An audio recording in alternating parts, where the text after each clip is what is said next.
Listen carefully, because what I'm about to tell you has been hidden for almost 2 centuries.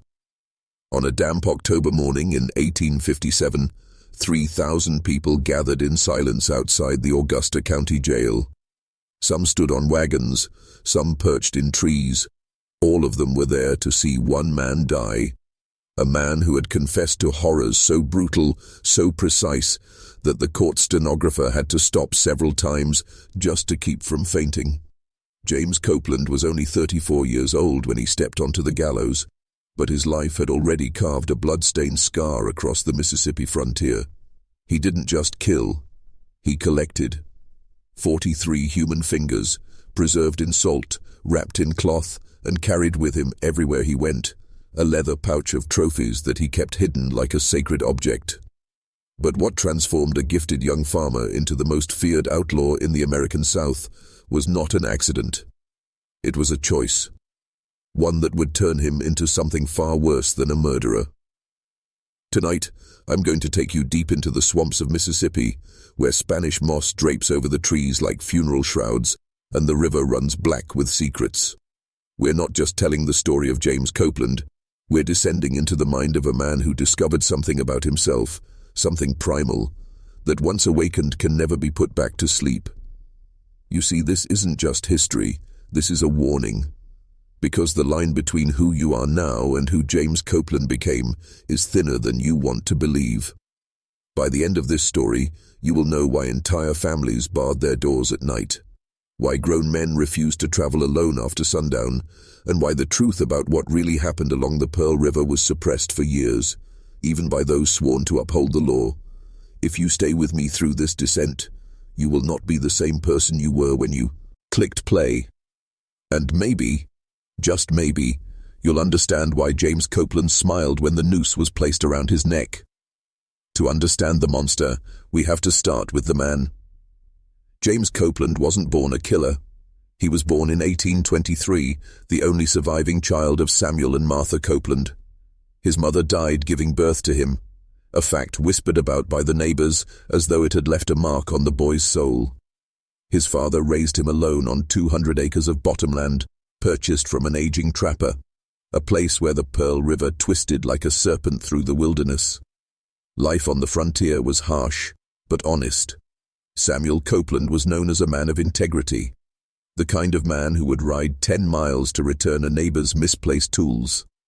And James was everything a father could hope for: intelligent, physically gifted, a hard worker. He could split oak logs with a single swing, ride a horse bareback through the swamp, and read better than most grown men. Neighbors said he had his mother's gentle eyes. They didn't see the way those eyes sometimes went cold, the way they would stare off into the trees as though he heard something out there that no one else could hear. By 19, James was one of the most eligible young men in Pearl River County. He had a tall, commanding presence, 6 feet even, dark-haired, with the kind of piercing blue eyes that made people look away first, and he was in love. Elizabeth Hartwell, the judge's daughter, with auburn hair and a sharp, quick mind that matched his own. For a while, it looked like James Copeland's story was going to be the story of a young man rising to respectability, marrying well, and building a future. But here's the truth they don't teach you in school. Most men are only good because they've never been truly tested. It's easy to be honorable when you have never been cornered, never been faced with the kind of choice that splits the soul in two. The test came in April 1844, on a fog-choked morning by the Pearl River. A merchant named Calvin Richardson was traveling with $800 in gold, glancing over his shoulder as if he knew death was following him. What happened next was not fate. It was not an accident. It was a decision, and it would become the seed of every act of blood that followed. The morning mist still clung to the river when James heard the sound of hooves. Through the cypress trees emerged Calvin Richardson, a merchant on horseback, leading a pack mule heavy with supplies. He looked over his shoulder constantly, like a man already half dead from fear. "Good morning," Richardson called, his voice cracking with relief. "I've lost the road to Columbia." James gave him directions, pointing toward the faint trail that wound through the swamp. It should have been nothing more than a passing encounter. But fate is a strange thing. Richardson's horse stumbled. A sickening crack echoed through the air, and suddenly the merchant was on the ground, screaming, his leg bent at an angle that no human body was meant to bend. James dropped to his knees to help. Instinct told him to comfort the man, to run for help. But then Richardson's bloodied hand clamped onto his arm with desperate strength. "Don't leave me," he gasped. "There are men after me. They'll find me. They'll kill me."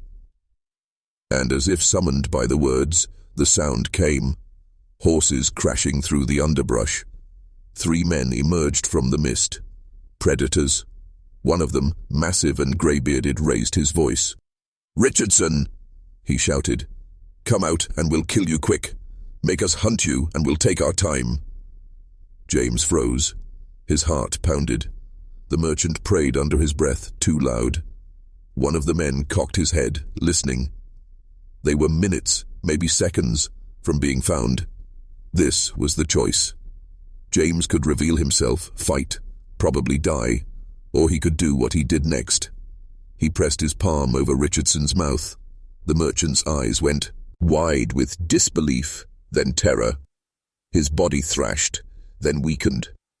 James held on until there was no sound left but his own heartbeat roaring in his ears. When it was over, Richardson lay still, staring up at the canopy with glassy, accusing eyes. James hadn't just killed a man. He had chosen himself over another human life.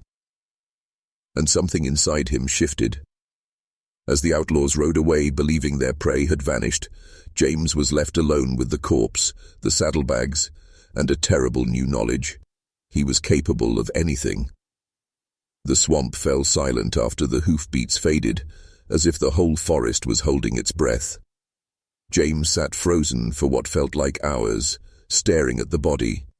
The merchant's face was slack now, his mouth slightly open, as though still whispering the prayer James had silenced. Then James saw the gold. One of the saddlebags had burst open when Richardson fell. Coins glimmered on the moss like drops of sunlight. $800 in gold. More than his father's farm would earn in 5 years.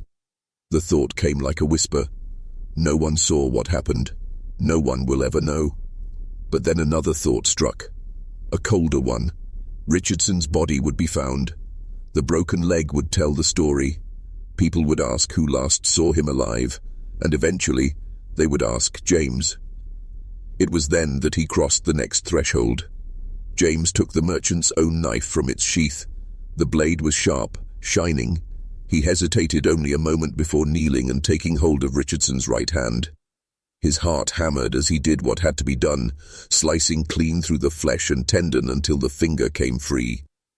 He wrapped it in a strip of cloth torn from the dead man's shirt and slipped it into his pocket, not just to hide the evidence, but to keep it. Why? Even he could not have explained. Then, methodically, almost ritualistically, he dragged the body to the edge of the river. He weighted it with stones and pushed it into the dark water, watching as it slipped. Beneath the surface, the current carried it away into the black unknown. James gathered the gold, the knife, and the severed finger. When he returned to the farm, he told his father he had been checking traps. That night, he lay awake staring at the ceiling, feeling both sick and strangely alive. He told himself it had been survival, that any man would have done the same. But in the days that followed, he found his mind returning again and again to the moment when Richardson stopped struggling, to the quiet, to the control. And deep inside, though he would never admit it aloud, James Copeland knew he wanted to feel it again. For weeks after Richardson's death, James went through the motions of normal life. He helped his father repair fences. He rode into Columbia every Sunday to see Elizabeth. He even smiled and laughed at the harvest festival like any other young man in love. But under the surface, something was different. The farm seemed smaller now. The work felt meaningless, and the sound of Richardson's last gasp, the moment when all resistance stopped, echoed in his memory like a dark lullaby. Then came Reverend Augustus Fleming. The preacher was passing through Pearl River County on his way to Mobile, carrying over $400 in donations from revival meetings. Samuel Copeland, honored to host a man of God, insisted he stay the night. Scripture was read by lamplight. Prayers were offered before bed. It was the kind of evening that should have left a young man inspired. But James saw something else. He saw the bulging leather pouch of coins at the preacher's waist. He heard the careless words, "I'm carrying enough to build a church. Thanks be to the Lord." The next morning, James offered to guide Fleming through the swamp, claiming he knew a shortcut. His father blessed their journey, never imagining that his son was leading the preacher to his death. The killings came swift. At a narrow river crossing, James swung a heavy branch and knocked Fleming to the ground. This time there was no hesitation, no battle within his soul. He used Richardson's knife to finish the work. And when the preacher was still, James knelt once again, this time taking the index finger. He placed it with Richardson's finger in the cloth bundle, and the act no longer felt like evidence disposal. It felt like ritual.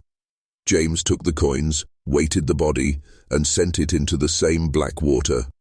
He washed the blood from his hands in the Pearl River, then returned home and joined the search parties looking for the missing preacher. Elizabeth praised his selflessness. Samuel beamed with pride. But James wasn't thinking about their praise. He was thinking about how much easier it had been the second time. How natural. And in that moment, the transformation was complete. He was no longer a man who had killed once in desperation. He was a man who knew he could kill again, and get away with it. By the winter of 1844, James Copeland had changed, though no one around him seemed to notice. His shoulders were broader now, his eyes colder. Elizabeth still loved him, but she whispered to a friend that sometimes, when James was quiet, he looked like he was somewhere else entirely, listening to something no one else could hear. That winter brought Marcus Kellerman through Pearl River County. Kellerman was a man known for cruelty, a traveling slave trader whose reputation preceded him. He was loud, arrogant, and quick to boast about the merchandise he had broken on the way from New Orleans. James heard him laughing in the tavern one night, laughing about a boy who had tried to run. Kellerman bragged that he had taught him a lesson by burning the soles of his feet over hot coals. That night James followed him. Kellerman had taken a small cabin for the night and James waited until the man was asleep, then slipped inside. For a moment he just stood there, listening to the man's ragged breathing in the dark, feeling his pulse rise with a terrible excitement. He didn't just kill Kellerman, he woke him first. He wanted him to know, wanted him to beg. The cabin door was shut tight, and in that small, windowless space, James let the darkness take over completely. He pinned Kellerman, struck him again and again, until the man was half conscious and sobbing. Then, slow, deliberate, James cut away the man's index finger and pressed it into his hand before slitting his throat. The blood pooled on the floorboards, soaking James's boots. And when the last breath rattled out of Kellerman's throat, James didn't feel guilt. He felt power. This killing was different from the first two. It wasn't about survival. It wasn't even about money, though he took the man's purse. This was personal. A message. When the body was found 2 days later, mutilated and dumped in the river, fear rippled through Pearl River County. The newspapers called it an act of savage vengeance. No one suspected James, the polite farmer's son who carried himself like a gentleman. But James had begun to suspect himself, because the night after Kellerman's death, James didn't dream of the man's face. He dreamed of the way it felt to watch the life drain from his eyes, and he woke smiling. By spring of 1845, the killings had become too frequent to be accidents. James had learned to choose his victims carefully, drifters, travelers, men with no family nearby. But the more he killed, the more reckless he became. It wasn't enough anymore to silence his victims. He wanted an audience, and so the Copeland gang was born. It started with two brothers, Frank and Jesse Brantley, rough young men who admired James for his strength and fearlessness. They had seen him fight, seen him drink, seen the cold light in his eyes that made other men step back. When James invited them on a hunt, I followed without question. The first time, James took them to a lonely stretch of river where a trader was camped. He told the Brantleys the man was a thief, that justice needed to be done. When James killed him, quick, efficient, they watched in stunned silence. Then James handed Frank the knife. "Take something," he said. Frank hesitated, then knelt and cut the man's ear. Jesse followed, taking the other. James smiled, and together they dragged the body into the water. When it was done, James handed each man a coin from the dead trader's purse. "Your share," he said, "and your oath." That night, by firelight, the three of them swore never to betray one another, never to speak of what they had done. And in that moment, James became more than a killer. He became a leader, a teacher. Word spread quietly, in whispers. There was a man by the Pearl who could make you rich, if you were willing to do things other men wouldn't. By summer, the Copeland gang numbered 12. With each new member came a ritual. The first kill was always witnessed by James, always marked by the taking of some piece of the victim's body, a finger, an ear, a tooth. These tokens were kept in a pouch that James carried everywhere, a pouch that was beginning to swell with the weight of death. Pearl River County changed that year. Travelers began disappearing more often. Merchants rode armed or not at all. And in every darkened parlor, every church meeting, every hushed conversation, the same words were spoken. There is something evil in the woods. By late 1845, the Copeland gang had grown to nearly 20 men, thieves, drifters, deserters, and killers who swore loyalty to James. He had become more than just their leader. He was their judge, their priest, their executioner. And James was tired of hiding. The gang's first true massacre came on a moonless night in November at a small trading post near the edge of the swamp. 4 men slept inside. 2 merchants, a guard, and a hired boy no older than 15. James planned it with precision.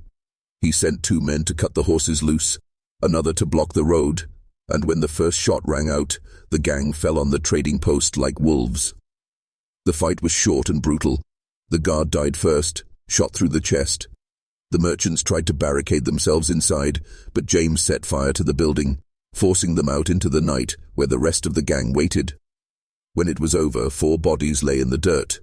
James stood over them, breathing hard, his face lit orange by the flames. Then he ordered something none of the gang had ever seen before. "Hang them," he said. The men obeyed, stringing the corpses from the trees like a grim harvest.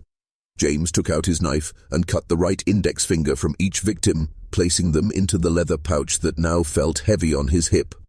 Then, using one of the merchant's own knives, he carved a single word into the wooden doorframe of the trading post before it burned to the ground. Ours. The next morning, travelers found the scene.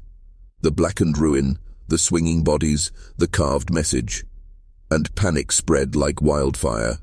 The newspapers called it the Pearl River Massacre. The governor sent riders to recruit posses, and bounty hunters began appearing in every town, but none of them could find the gang. The swamp swallowed their tracks, hid their camps, and seemed almost to protect them, and that was when James Copeland began to believe something dangerous. That what he was doing wasn't just survival, wasn't just rebellion. It was destiny. From that night forward, every killing had to mean something. Every murder had to send a message. James was no longer content with fear. He wanted to be remembered. The winter after the Trading Post massacre was the coldest anyone could remember. Not because of the weather, but because of what fear does to a community when it takes root in the marrow. Pearl River County became a place where shutters were bolted at sundown, where travelers refused to ride alone, where the sound of a branch snapping at night could send whole households into panic. Mothers pulled their children closer, whispering prayers to keep the darkness away. And in the middle of it all, James Copeland thrived.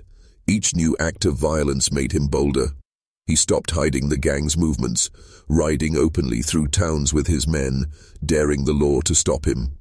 Sometimes he would sit in the corner of a tavern, smiling, as bounty hunters asked questions just a few feet away, then leave them dead in the swamp by morning. Even the law began to break. Sheriff Eli Wainwright, a man once known for his iron will, resigned after finding 3 of his deputies hanged from the same tree, their boots stolen, their fingers missing. The judge in Columbia sent a letter to the governor begging for military intervention, writing, "The people are in a state of terror such as I have never witnessed. The Copeland gang moves as if protected by some unholy spirit, and those who speak against them are found butchered within the week." James read that letter when one of his men stole it from the post office. He laughed until tears rolled down his face. "This is power," he told the gang one night as they sat around the fire. "Not a farm, not a title, not a church pew. This is power. When good men stay home at night because they fear your shadow." He began demanding more from his men, more blood, more trophies, more elaborate killings. Where once the bodies were hidden, now they were left where they would be found. Staged like theater, hands missing, faces marked with slashes. Some of the gang began to whisper that James was going too far, but no one dared to say it aloud. Not after what happened to Henry Dalton, one of the newer recruits, who refused to take a trophy after his first kill. They found his body the next morning, floating in the Pearl River. His right index finger was missing. By the spring of 1846, Columbia had become a town under siege. Its citizens armed themselves, locked their doors, and prayed for deliverance. But fear has a way of curdling into rage, and eventually the men of the town gathered, determined to hunt down James Copeland and his gang once and for all. They sent word to every able-bodied man within 50 miles. Farmers left their fields, blacksmiths laid down their hammers, and even preachers joined the posse. For 3 days they scoured the swamps, driving their horses until they nearly dropped, hoping to flush the gang from hiding. But they found nothing. When the posse returned, tired and bitter, James was waiting for them. He rode into Columbia in broad daylight with 5 of his men, guns across their saddles, faces uncovered. They stopped in the center of town and sat there, silent, as the townspeople watched from behind windows and doorways. Then James dismounted and walked into the general store as calmly as if he had come to buy flour. Inside, Sheriff Tom Garrison stood at the counter. Garrison was one of the last lawmen who still believed he could bring James to justice. "You should have stayed in the swamp," the sheriff said, his hand hovering over his revolver. James smiled. "I wanted you to see me." What happened next took less than 10 seconds. The sheriff reached for his gun. James was faster. One shot, center of the chest. Garrison fell back against the shelves, knocking over jars of molasses, the dark syrup spilling like blood across the floor. James stepped over the dying man, knelt, and with the same knife he had used on every victim since Richardson, cut the sheriff's right index finger. Then he left it on the counter, a calling card. When he walked back outside, the whole town was watching. No one moved. No one spoke. James holstered his pistol, mounted his horse, and rode away at a slow, deliberate pace, daring anyone to stop him. No one did. That night, Columbia was silent. The church bells did not ring. The tavern did not open. Even the dogs seemed to stay quiet, as if they too understood that something had changed forever. From that day on, James Copeland was not just feared. He was untouchable. Power has a way of rotting everything it touches, even loyalty. By the summer of 1846, the Copeland gang had grown restless. They were rich now, richer than they'd ever been. But with each new killing, James demanded more from them. The raids were no longer just about money or supplies. They were about spectacle, about leaving a mark, about feeding something inside their leader that was never satisfied. Around the fire one night, Jesse Brantley whispered what others had already been thinking. "He's not leading us to freedom anymore. He's leading us to hell." Frank Brantley told him to shut his mouth, but Jesse's words hung in the air like smoke. It was after the killing of Sheriff Garrison that the gang truly began to fracture. Some of the men wanted to lie low, let the heat die down. But James had other plans. He spoke of raiding a steamboat, of burning Columbia to the ground, of leaving a message that would echo for generations. When Henry Moore, a quiet, soft-spoken member, refused to go along with the plan, James stared at him across the fire. "Then you're against us," he said softly. Moore shook his head. "I just think we've done enough." James stood, drew his pistol, and shot him in the head before anyone could speak. Then he turned to the others, calm as ever. "Anyone else think we've done enough?" "Well, but it's No one answered. But something had changed. The next morning, Jesse Brantley was gone. No horse, no gear, just gone. The gang searched for him for 2 days before James called them off. "He'll come back," James said. "They always do." But Jesse didn't come back. Weeks later, word reached the gang that Jesse had been seen in Hattiesburg, talking to lawmen, offering information. James said nothing. He simply stood, buckled on his gun belt, and rode off into the night with Frank Brantley at his side. 3 days later, Jesse's body was found hanging from a tree just outside of Hattiesburg, his right index finger missing. Frank said nothing on the ride back, but those who were there swore they saw tears in his eyes. And that was when the gang began to understand something chilling. James Copeland wasn't just killing strangers anymore, he was killing his own. Frank Brantley had been with James from the beginning, from the first kill by the river, from the first oath by firelight. He had followed him through blood and swamp, through raids and massacres. But watching his own brother swing from that tree had planted something deep inside him, something that wouldn't stop growing. At first, he told himself it was just grief, that James had done what needed to be done. Jesse had been a traitor. But every time Frank closed his eyes, he saw Jesse's face. Not the face of a traitor, but the face of the boy who had once fished with him in the Pearl River, who had once snuck him extra bread when food was scarce. And James had killed him without hesitation. The breaking point came one night when the gang attacked a family traveling by wagon. The father died first, the mother soon after. But James didn't stop there. "Leave the girl," one of the men said quietly, pointing to the child cowering beneath the wagon. But James stepped forward, his expression blank, and before anyone could move, he silenced her too. Something inside Frank snapped. That night, while the others slept, he slipped away. He rode hard for Columbia, the same town where James had spilled the sheriff's blood and offered the judge a deal.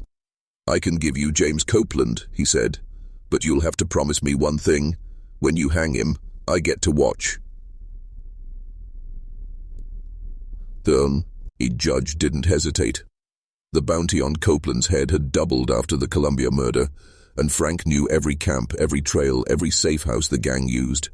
For weeks he fed the lawmen information, leading them closer, setting traps that would tighten like a noose.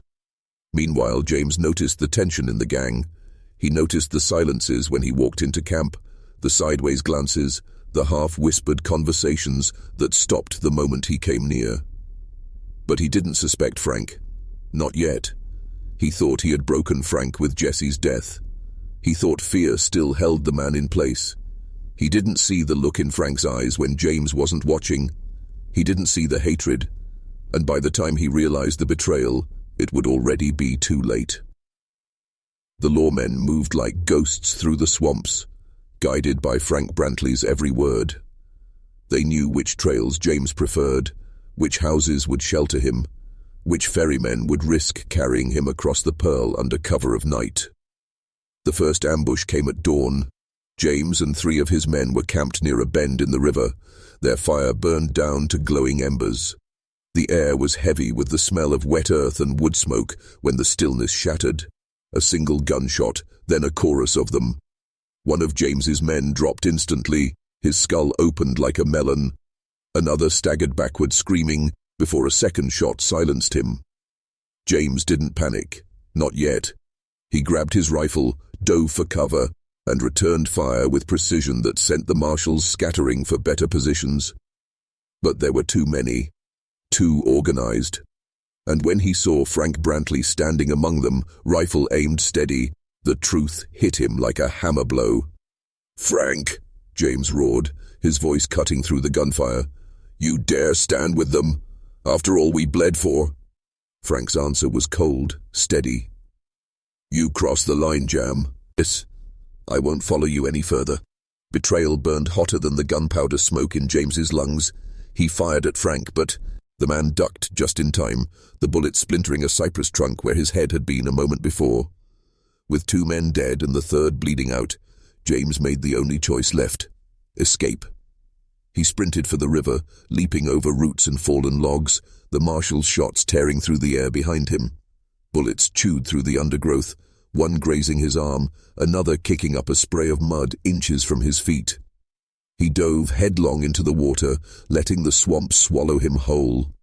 The current was strong, pulling him downstream, carrying him away from the gunfire, but also away from everything he had built. By the time he dragged himself onto the far bank, mud-caked and bleeding, James Copeland was no longer just an outlaw. He was prey, and somewhere in the darkness of the swamp he swore through gritted teeth, "They'll never take me alive." For weeks, James vanished into the swamp like a phantom.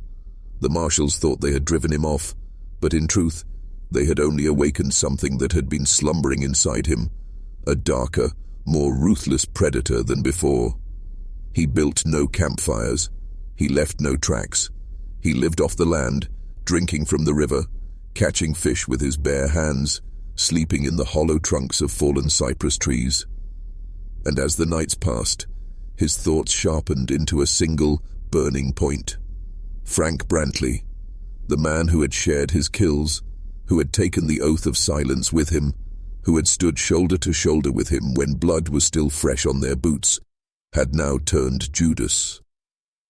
James replayed the ambush over and over in his mind. He could still see Frank's face lit by the morning sun, could still hear the calm betrayal in his voice. The anger was almost soothing. One night, as rain hammered the swamp and thunder rolled across the sky, James pulled the leather pouch from its hiding place. The pouch that held every finger he had ever taken. He laid them out one by one in the mud, 43 trophies staring back at him like pale, accusing ghosts. "This is what I am," he whispered. "This is what you made me." And then he added a vow, one he spoke not to God, but to the river itself. He would kill Frank Brantley. He would kill the marshals who had hunted him. He would make their deaths slow, personal, and unforgettable. But revenge was not enough. James began to plan something bigger, an act so violent it would remind Mississippi why his name carried weight, why mothers still barred their doors when the sun went down. The swamp had stripped him down to his most primal self, and now he would rise from it like a creature reborn. By the time James returned to the edges of civilization, he was no longer the farmer's son who once dreamed of marrying Elizabeth Hartwell. He was a wraith with a rifle, a shadow that moved from tree line to tree line, striking without warning, vanishing before the echo of the shot could fade. Every man in the Pearl River Valley would soon learn that James Copeland was not done. He was just getting started. The first man died before dawn. Marshal Tate never heard the shot. The round hit him just below the ear, dropping him face first into the mud as his horse bolted into the trees. When his body was found hours later, his badge had been pried from his coat and nailed to the trunk of a cypress tree. It was a message, and everyone understood it. Over the next 2 weeks, 2 more marshals met the same fate. One was taken with a rifle from 200 yards away, the other with a knife in the dark. His throat slit so cleanly he never made a sound. At every scene, James left something behind. A finger, perfectly severed, set neatly on the corpse's chest. The fear spread like wildfire. Lawmen refused to travel alone, farmers locked their families inside, and stood guard on their porches with shotguns. Even the criminals who had once admired James began to whisper that he had gone too far, that he was no longer a man, but something cursed. But James wasn't done. Frank Brantley was still out there. And for Frank, James reserved something far worse than a bullet. He began stalking him, following him through towns, through the piney woods, always staying just far enough away to remain unseen. Frank felt it before he ever saw it. The sense of being watched, the hair on the back of his neck standing up when he stopped for water, the feeling that every shadow was hiding something. He told himself he was imagining it, that James had been driven too far into the swamp to ever return.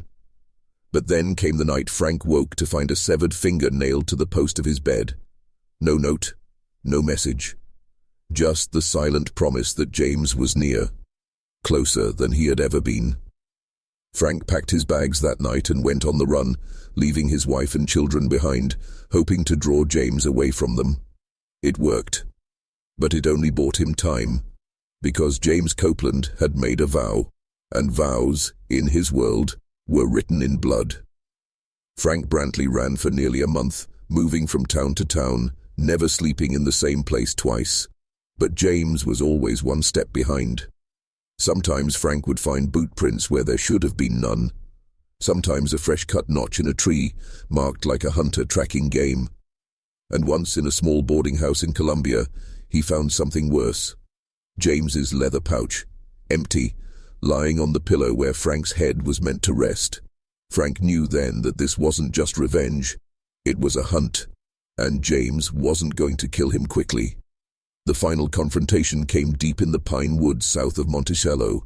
Frank had taken to camping near rivers, thinking the sound of the water might mask his movements. But this time, James used the water against him. At dusk, Frank heard the faint splash of someone crossing the shallows. He grabbed his rifle and crouched low, his heart pounding. "James," he called into the gathering dark, "you don't have to do this." The reply came from everywhere at once, the voice carried on the wind like a curse. "You swore the oath, Frank. You broke it." Frank spun, trying to locate the sound, but James had already melted back into the tree line. The first shot shattered Frank's rifle stock, splintering it into pieces. The second cut through the brim of his hat. Frank fired blindly into the darkness, but the woods swallowed the sound, and then silence. A branch snapped behind him. Before he could turn, James was there, tackling him to the ground, knife flashing in the firelight. They struggled in the dirt, the blade cutting through Frank's sleeve, grazing his arm. Frank fought with everything he had, managing to wrestle the knife away and slash across James's ribs. For a moment it looked as though he might actually win. But James was relentless. He slammed Frank's head against the earth until he went limp, then knelt over him, panting like an animal. "You should have stayed loyal," James whispered. When Frank's body was found 3 days later, it was missing the right hand entirely, and pinned to the nearest tree, written in Frank's own blood, were 3 words: "The oath holds." Frank Brantley's murder was the breaking point. Until then, James had been a local terror, a monster whispered about in the taverns and church pews of southern Mississippi. But now, he was something bigger. He was a threat to law and order itself. Frank's death united men who had once been divided, marshals, bounty hunters, even Confederate patrols still scattered across the countryside. Word was sent to New Orleans and Mobile. Rewards were posted in every town, from Jackson to Pensacola.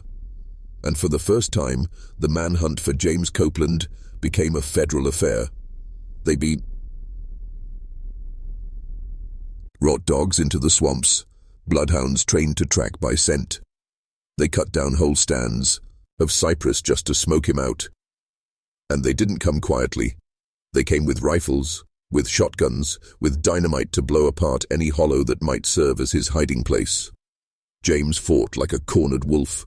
He shot 2 bounty hunters from a tree stand before they ever knew he was there. He poisoned a whiskey jug left behind in a cabin, killing 3 men who drank from it. But even he could feel the net closing. Every safe house was burned. Every sympathizer was questioned, some beaten until they talked. And then, one rainy night near Hansborough, it happened. James was ambushed as he crossed a narrow causeway. A dozen rifles trained on him at once.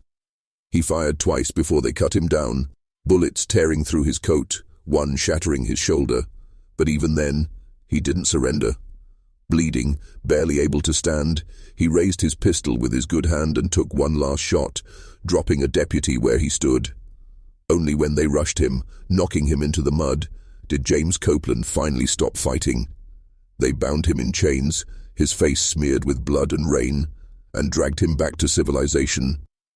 The most hunted man in Mississippi history. When the townsfolk heard the news, they lined the streets, some cheering, some spitting at him as he passed.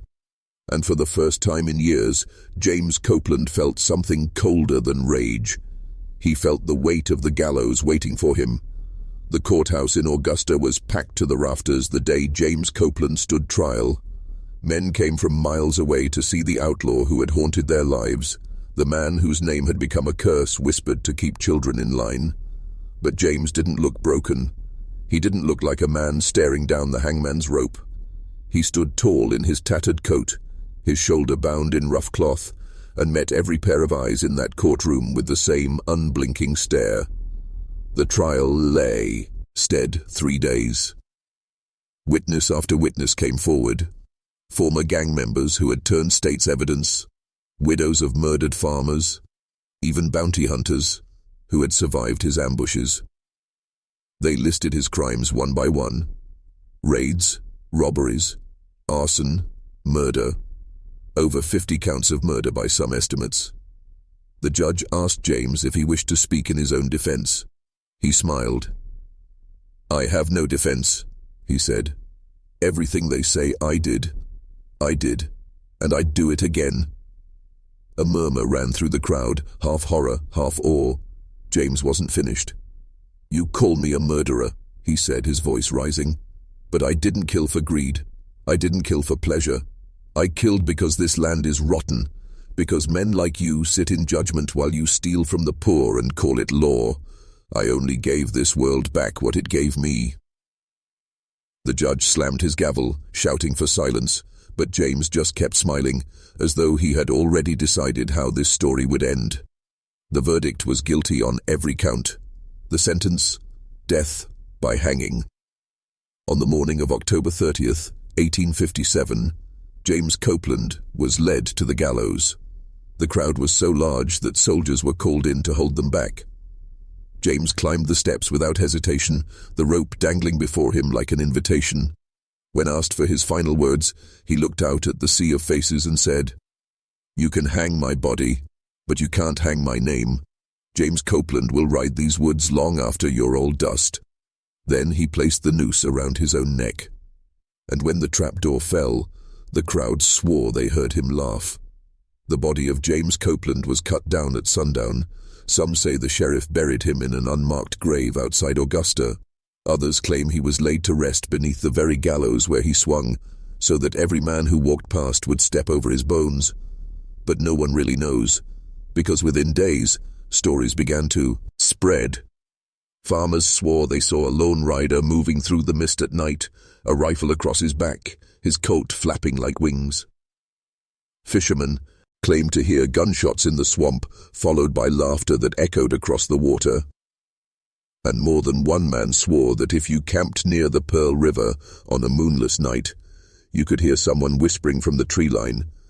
The oath holds. Even lawmen, hardened men who had put him in the ground, admitted they felt uneasy whenever they rode past the place where he'd been hanged. One deputy left his badge nailed to a tree there, saying he wouldn't carry it through that patch of woods again. And then there were the fingers. Months after his death, hunters began finding severed fingers on the forest floor. Old, blackened with rot, but arranged in neat little circles, as if someone had placed them there. No one could explain it. Some believed it was copycats, young men trying to keep the legend alive. Others swore it was James himself, that his spirit still stalked the pine woods, still collecting what was owed. Parents told their children to behave, or Copeland will come for you. Criminals took pride in claiming kinship with his name, and long after his gang was scattered to the wind, The fear he had planted kept growing like a weed no one could pull out. James Copeland had lost his war, but he had won something far stranger: immortality. Because to this day, when the wind cuts through the trees of southern Mississippi and the night grows too quiet, some still say you can hear boots crunching in the pine needles, slow, deliberate, and coming closer. And if you listen hard enough, you might hear a voice carried on the dark. The oath holds. 160 years have passed since the rope snapped James Copeland's neck. The world has changed. Railroads cut through the forests he once hunted, towns have risen where his gang once hid, and the swamps are quieter now. But the legend never died. Historians still argue about how many men he killed, how many raids were truly his. Some say the state exaggerated his crimes to justify the hanging. Others say they barely scratched the surface of what he had really done. And every few years something happens to stir the embers again. A hunter disappears near the Pearl River. A family camping deep in the pine woods reports hearing boots circling their tent at night, only to find no tracks in the morning. And in 2012, a storm knocked over an old tree near Augusta, revealing a small leather pouch buried at the roots. Inside were 43 finger bones. The coroner said they were over a century old, but what chilled everyone was the last item in the pouch, a scrap of paper, still legible despite the years, with 3 words scrawled across it: "The oath holds." To this day, locals say you shouldn't speak James Copeland's name in the woods after dark, because if you do, you might hear him answer, and if you ever hear laughter echo through the trees when no one is there, run, because James Copeland may be gone. But his story isn't finished, not yet. Even in chains, even facing the gallows, James Copeland's mind was not tamed. He replayed every choice, every death, every finger collected like a macabre ledger of power. To understand James, you must understand what he discovered about himself in those swamps. Power is intoxicating. It seduces a man not with the promise of wealth or fame, but with the thrill of absolute control over life and death. Each finger he took wasn't just a trophy. It was proof that he had crossed a boundary no one else dared approach. It was a quiet declaration that he could rewrite reality itself. And yet, with every act, he felt the darkness within him expand, not as punishment, but as evolution. He learned to manipulate, to predict the moves of others, to read fear like a book. Families barricading doors at night, marshals shaking with anxiety, even his own lover Elizabeth sensing the shift in his soul, all became pieces on a chessboard he controlled without touching them. The time he was cornered in the swamps, hunted by men with rifles and bloodhounds, James was no longer a boy who had once courted love. He was an instrument of inevitability, a predator who understood the world in terms of prey and hunter. And the most dangerous part, he understood that no law, no rope, no gun could truly bind the ideas he had awakened within himself. That knowledge, that mastery over fear, cruelty, and survival would outlast him. It was in that understanding that James Copeland became more than a man. He became a symbol, a dark truth hidden in plain sight, a lesson in the power that lies dormant in every soul willing to embrace its shadow. For those willing to look closely, the question lingers: what would you do if you had that power? And what price would you pay to wield it? Legends aren't born in courts or chronicles. They are forged in the collective fear of a people, whispered over campfires, passed down in warnings to children, recorded in trembling journal entries that never saw print. James Copeland became one of those legends. By the 1860s, families along the Pearl River were teaching their children to fear the woods at night. "You don't wander after dark," mothers would say, "or James Copeland will find you." And they believed it. His story became morality and myth intertwined, a tale of absolute power, of the darkness that could awaken in any man when the world pushed him to the edge. But it was more than fear. It was a subtle obsession. The image of James, standing in the mist, rifle in hand, leather pouch of fingers at his belt, seeped into dreams. Men in taverns whispered his name like a talisman. Criminals admired his cunning. Lawmen cursed him, and historians debated him endlessly. Even the government records, sanitized though they were, could not erase the psychological imprint he left. Every finger taken, every calculated dare, every act of cold, methodical vengeance became symbols of a man who had stared into the abyss and invited it into the world. It was as if James had proven a secret the world didn't want to know. The frontier doesn't just test men, it awakens what they could become if they embrace the darkness rather than flee from it. And in this, the outlaw became immortal, not in life, not in body, but in mind. Every generation of hunters, marshals, criminals, and dreamers who walked those swamps felt his presence. Even today, decades later, the whispers persist, the warnings persist, the unease persists. James Copeland had died, yes, but James Copeland had transcended. He was no longer just a man with blue eyes and cold hands. He was the dark heartbeat of the Pearl River Valley, a shadow that would never leave. The fingers, 43 of them, preserved in salt, hidden in a leather pouch, carried across swamps and rivers like sacred relics of domination. To most, they were morbid curiosities. To James Copeland, they were power made tangible. Each one represented a life ended by his hands, a decision he alone had made, and the ultimate proof that he had mastered fear, both his own and that of others. He didn't take them randomly. He chose carefully. The index finger of a preacher, the ring of a young bride, the middle of a slave trader, the pink of a bounty hunter. Each finger was a lesson in control, a signature, a statement. I decide who survives and who dies. And it worked. Once the rumor of fingers began to circulate, fear spread faster than any law enforcement effort could contain it. People didn't just fear the gun or the knife. They feared the idea that James Copeland could leave a permanent, untraceable mark on their existence, that he could reach into their lives in a way no law or guard could prevent. The fingers became talismans, not for protection, but for intimidation. The psychological effect was immense. Neighbors, merchants, even his own acquaintances began to measure every interaction, every glance, every favor through the lens of survival. One wrong word, one misstep, one glance the wrong way, and they knew James could strike.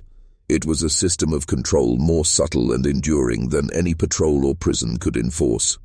By the time authorities began to piece together the scope of his crimes, the myth had already overtaken reality, and the fingers, grotesque as they were, had achieved their ultimate purpose. They weren't just evidence. They were a language of terror, written in bone, understood by every man who lived in their shadow. Every time James touched one, examined it, or added another to the pouch, he reinforced the truth he had learned in the swamps. Power over life and death is addictive, and once tasted, it demands mastery, or it devours the man who dares to wield it. James Copeland's genius wasn't just in violence. It was in control, in the ability to bend people to his will without them ever realizing it. Elizabeth Hartwell, once the light of his life, became a pawn in his psychological game.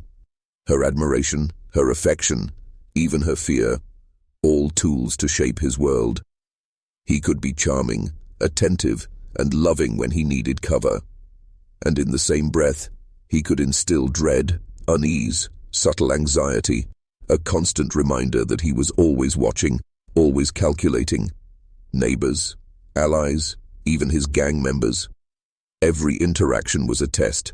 James observed body language, reactions to stories, hesitation in speech, a twitch of the hand, a falter in the eye, a slight misstep.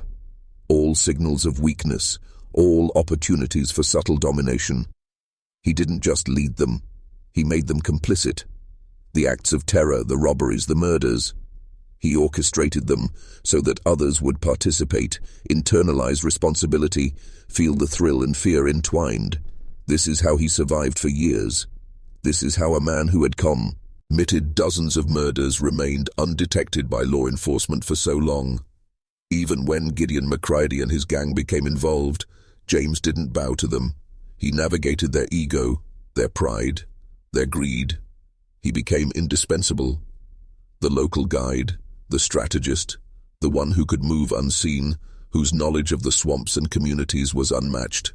And yet, he ensured he was never fully trusted. Every gang member understood on some level that James could and would strike if cornered. Fear of him kept them loyal, more effective than any chains or contracts. This is the dark art of influence, not just terrorizing with fists or guns, but with perception, making others doubt themselves, making them question what is safe, what is right, and ultimately, what is real. James Copeland didn't just survive the law, he survived human nature itself. By understanding the machinery of trust and fear, he became a master of the social swamps as much as the physical ones. And in doing so, he taught a lesson most men never learn. True power isn't shown with force alone. It's shown when someone fears the thought of crossing you, even before they meet your hand. By 1845, James Copeland was no longer reacting to circumstance. He was orchestrating it. Every murder, every robbery, every act of terror was planned with precision and ritual. The fingers had become more than trophies. They were symbols of mastery, reminders of the control he wielded over life itself. Each one was salted, cleaned and stored in the leather pouch with the meticulous care of a jeweler handling rare gems. And with each addition, the compulsion deepened.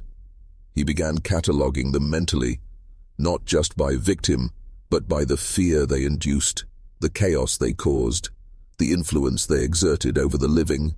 He had learned a dangerous truth. Fear could be harvested, curated, weaponized, and the swamps of Mississippi provided the perfect laboratory. The dense fog, the cypress trees, the winding river, each became a theater for his control, a stage where his dominion over life and death was performed with meticulous precision. The killings became ritualized, almost ceremonial. Before each act, James would rehearse the steps in his mind, envisioning the terror he would inspire. The moment of death was not chaos. It was choreography. Every choice, every movement calculated to instill horror and ensure obedience from those who survived to tell the tale. Even the gold, the knives, the stolen valuables were secondary. The real currency was terror. The proof of power was psychological, etched into the minds of neighbors, witnesses, and even lawmen who only glimpsed shadows in the swamp. Elizabeth noticed the transformation, though she didn't fully comprehend it. The warmth in his eyes was replaced by a predator's stare. The gentle touch of the boy she loved was now calculated, controlled, measured. And yet, James never saw himself as evil. He saw himself as evolution incarnate, a man who had embraced the darkness and learned its rules. Each ritualized act of violence was a lesson in survival, dominance, and the raw, intoxicating pleasure of absolute control. By the time the law began closing in, James Copeland was not just a killer. He was a force, a system, a living embodiment of fear, ritual, and psychological mastery. A man who had discovered the secret the world would never admit. Power is not taken. It is cultivated. And once cultivated, it changes the cultivator forever. The law thought they could hunt James Copeland. They believed that marshals, bloodhounds, and gunfire could contain him. But James didn't see their efforts as threats. He saw them as pieces on a board, predictable, reactive, and easily manipulated. Every search party, every deputy sent into the swamps became part of his theater. He would leave false trails, discarded possessions, even staged accidental fires to mislead them. He understood the lawmen not as men, but as patterns of behavior to be exploited.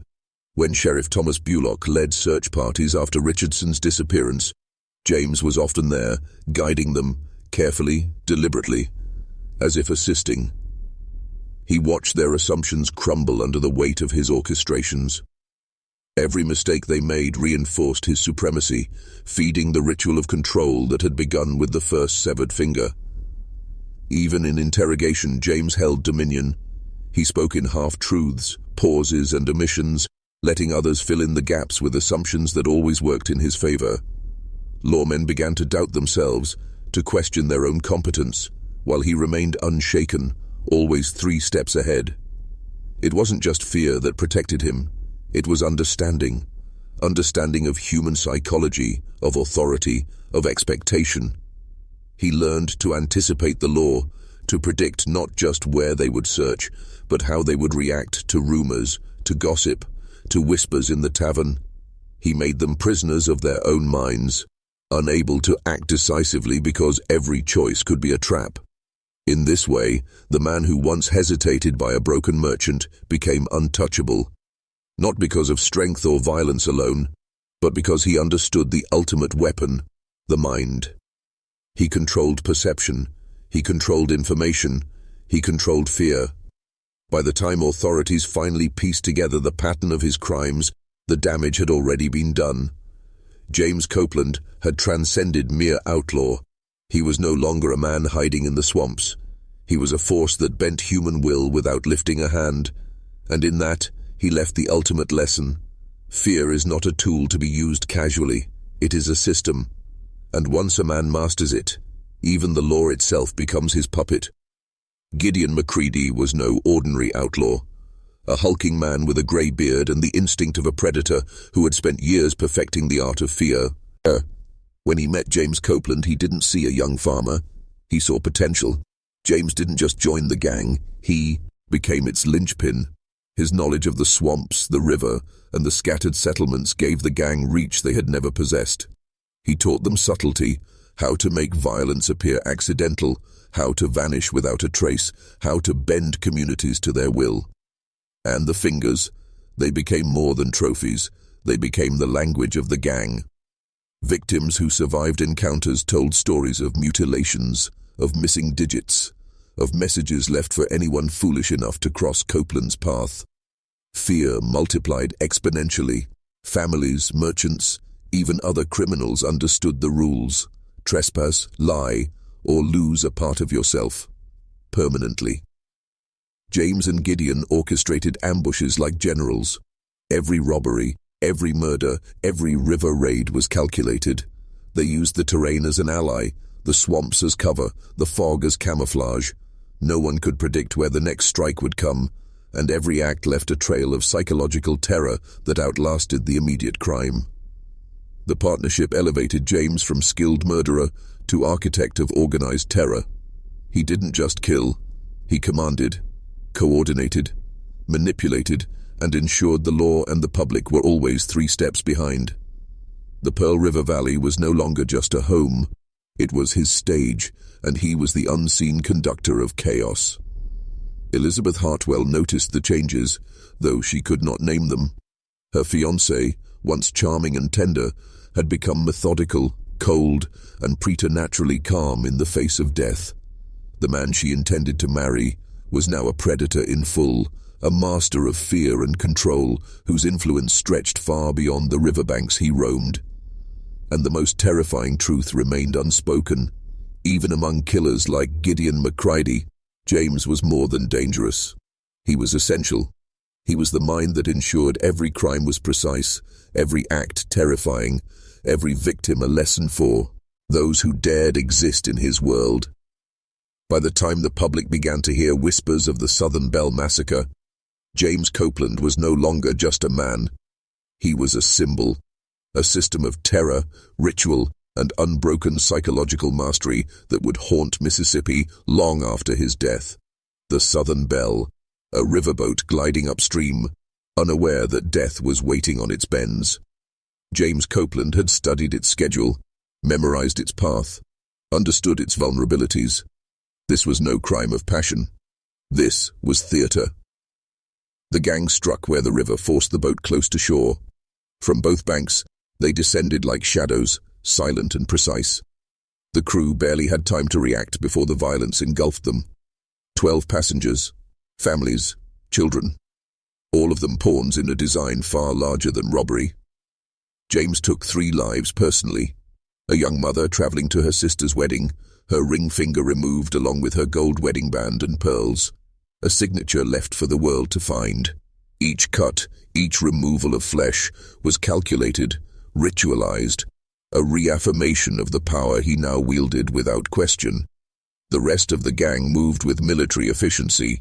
Screams echoed across the water, mixing with the fog, with the cypress swamps, with the terror of the living and dying alike.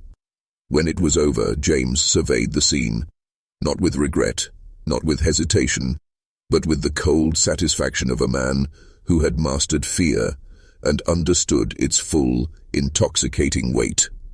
The Southern Belle incident was more than a massacre. It was a lesson. To the law, to the people, to anyone who might underestimate him, James Copeland was untouchable. The bodies were left for discovery. The gold, valuables and trophies collected methodically. The fingerprints, metaphorical and literal, left in the severed digits, the stolen rings, the psychological imprint that would haunt survivors and witnesses for the rest of their lives. News of the massacre traveled fast. Federal authorities arrived. Lawmen scoured the terrace, swamps, and panic rippled through towns. But for James, it was proof that he had fully embraced his transformation, that he had become more than human fear could contain. By the time anyone truly understood what had happened, James Copeland had already vanished into the swamps again, invisible, calculating, waiting. And in that silence, the Pearl River Valley learned its most enduring lesson. Fear, when cultivated with precision, can outlast bullets, ropes, and even the law itself. After the Southern Belle, the Pearl River Valley was a landscape haunted not just by death, but by the idea of James Copeland. Families locked doors and barred windows before sunset. Farmers abandoned riverside paths, merchants cancelled shipments, and children were warned never to speak to strangers. Every shadow in the swamp became a potential threat, every crack of a branch a harbinger. The terror was no longer only physical. It had become psychological, a living presence that infiltrated minds. Law enforcement was equally affected. Sheriff Bullock and his deputies scoured swamps, yet every failed search, every misleading trail, amplified the feeling of inadequacy and fear. They began doubting not just their skills, but reality itself. Was Copeland human, or was he a force of nature, stalking the mists with intent and omniscience? Even those closest to James felt the psychological shift. Elizabeth Hartwell observed the darkness in his eyes grow heavier, more deliberate.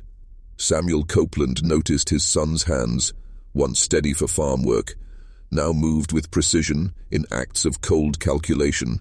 It was clear James had changed completely, not just in deed, but in mind, in presence, in aura. And James himself? He became a man haunted by mastery. The power he had cultivated was intoxicating, but it demanded constant attention. Every day required vigilance, every interaction measured. Even as he slept, he dreamt of rivers, swamps, gold, and fingers, symbols of the control he had exercised and the violence he had inflicted. The psychological landscape of the valley, the law, and James Copeland had shifted irreversibly. Fear had become a system, a network of influence and control, extending beyond the visible, beyond the tangible.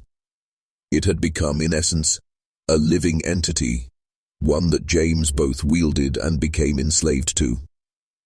This was the secret of his reign. Power cultivated through terror is a double-edged blade. It elevates, but it isolates. It demands sacrifice, not just of others, but of one's own humanity.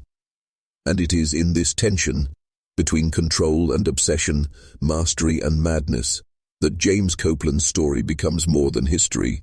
It becomes a lesson, a warning, and a doorway into the dark truths men rarely admit to themselves. The law had learned, painfully and slowly, that James Copeland was not a man to be caught by brute force alone. Every ambush, every patrol, every search party had been anticipated, outmaneuvered, and turned against them in small, cruel ways. But no system is perfect. Even the most cunning predator eventually encounters its own limits. By 1857, authorities had pieced together enough of the pattern to narrow in. Federal marshals arrived from New Orleans, armed not just with weapons, but with knowledge, strategy, and patience. Sheriff William Henderson, a seasoned man of 23 years in law enforcement, understood that brute intimidation would fail. He needed James to choose to speak. It began with surveillance, subtle questioning, and careful positioning. Every word, every pause, every reaction was noted. Henderson did not merely interrogate. He observed, calculated, and waited. He understood something many had overlooked. Copeland was addicted to control, but he also craved recognition, a witness to his own genius, a mirror to validate the predator he had become. Then came the turning point, Elizabeth Hartwell. Though long married to another, her name alone held a key to unlocking James's psyche. When Henderson mentioned her, James's rigid control faltered. The man who had eluded justice for over a decade, who had manipulated, killed, and terrorized with meticulous precision, suddenly showed a crack in the armor. Tears came unbidden. His hands shook. For a moment, the legend, the terror that haunted the swamps, was replaced by the human being who once loved and was loved. The duality of Copeland's existence became apparent. Predator and child, killer and lover, master of fear and captive to memory. Henderson recognized the moment for what it was, the opening to uncover the truths the world was never meant to know. The confessions would not just reveal murders, they would reveal the architecture of fear, the ritual of control, the psychological system James Copeland had built and inhabited. And so, in the cold, narrow cell of Augusta County Jail, history prepared to witness its darkest unveiling. The predator would speak, the system of terror would be documented, the myth would finally give way to human testimony, a blueprint of power, obsession, and the cost of mastering fear. James Copeland spoke at first in whispers, almost as if the words themselves were dangerous. Each syllable carried weight, a confession that would shake even the most hardened listener. He began with Calvin Richardson, the first life he had taken deliberately, not out of malice at the outset, but out of fear and survival, a choice that became a gateway into obsession. James recounted the moment with meticulous detail. The broken leg, the mist hovering over the Pearl River, the approach of Gideon's men. Every sensory element mattered. The sounds, the smells, the heat of the morning sun. But the focus was never just on the killing, it was on the decision, the absolute terrifying power to decide life or death. James described placing his hand over Richardson's mouth, feeling the warmth leave the man's body, the pulse fade beneath his palm. It was intoxicating, he admitted, the realization that he could take control of fate itself. And then came the ritual, the severed finger. At first it was practical, a method to obscure identity and protect himself, but as he wrapped the finger in cloth, a strange satisfaction overtook him. It became a trophy, a symbol of power, a tactile reminder of dominance over another human being. Each subsequent murder followed a similar pattern. Opportunities presented themselves, and James no longer hesitated. The ritual evolved. The killing became art, fear became a weapon, and the fingers became a ledger of mastery, each catalogued, preserved, and stored like a dark currency. Through his confessions, it became clear. James Copeland's mind was a theater where terror was both actor and audience. The murders were not just acts of survival or greed, they were performances, each designed to reinforce his supremacy over men, over communities, over the natural order itself. And yet, even as he recounted the horrors, a thread of humanity appeared, a recognition, fleeting but present, of the lives he extinguished, of the terror he had sown. But that recognition was faint, dwarfed by the enormity of the system he had built around himself. This was no ordinary criminal confession. It was a blueprint of power through fear, ritual, and psychological domination. It revealed a man who had learned to bend the world to his will, and who would haunt history for as long as these words survived. When James Copeland spoke of the Southern Belle Massacre, his voice was steady, almost clinical. No hesitation, no tremor, only the cadence of a man recounting a performance he had perfected over years. He described the ambush with the precision of a strategist. Every movement, every placement of a gang member, every calculated kill was intentional. The terror he unleashed was not incidental. It was designed, choreographed, and executed to maximize fear, both in the victims and in the communities that would learn of it afterward. Each passenger was accounted for, each action deliberate. The young mother, her ring finger removed, was more than a victim. She was a symbol, a warning, a message left not just for those traveling the river, but for everyone who might underestimate the reach and ruthlessness of James Copeland. The bodies were left where they fell, but the psychological fingerprints remained. Communities would speak of the Southern Belle long after the bodies were recovered. They would speak of missing fingers, stolen jewelry, and the creeping certainty that death had a method, and that method had a name. He recounted Reverend Fleming, Marcus Kellerman, and others with the same detached precision. Each act of murder, each ritual mutilation, became part of a ledger he carried in his mind, catalogued by fear, by control, by influence. The fingers were not merely trophies, they were statements of mastery, a dark ledger proving that life and death bent to his will. Even as he spoke, James admitted to moments of reflection, of fascination with the psychology of terror itself. He had learned to anticipate reactions, to manipulate assumptions, to cultivate dread so that his presence alone would alter behavior long before a weapon was drawn. Through these confessions, a chilling truth emerged. James Copeland had transcended the role of outlaw. He had become a system, a framework of fear, ritual, and meticulous control that reshaped everything it touched. And yet, he understood one immutable law: no system, no matter how brilliant, is immune to collapse. The law would eventually close in, and the ledger of terror, meticulously maintained, would become the instrument of his downfall. This was the duality that haunted him: mastery and vulnerability, fear and consequence, predator and prisoner. Through it all, one truth remained. Once a man tastes ultimate control, he cannot return to innocence. And James Copeland had drunk deeply. The inevitable finally arrived. After years of manipulating the swamps, the river, and every mind that entered his sphere, James Copeland could no longer outrun consequence. The law had adapted. They had studied his patterns, anticipated his moves, and slowly, inexorably, tightened the noose. When they arrested him, it was not with the chaos of a shootout, but with the quiet precision of inevitability. James walked into captivity with the calm of a man who had faced death countless times, and who had, in his own mind, already conquered it. Augusta County Jail became the final theater for his confessions. Over 3 days he revealed the full scope of his crimes. 47 murders, every finger severed, every act catalogued in horrifying detail. The sheriff, stenographers, and even hardened deputies listened in disbelief, confronted with a system of terror so precise, so psychologically devastating, that it redefined their understanding of evil. And then came the gallows.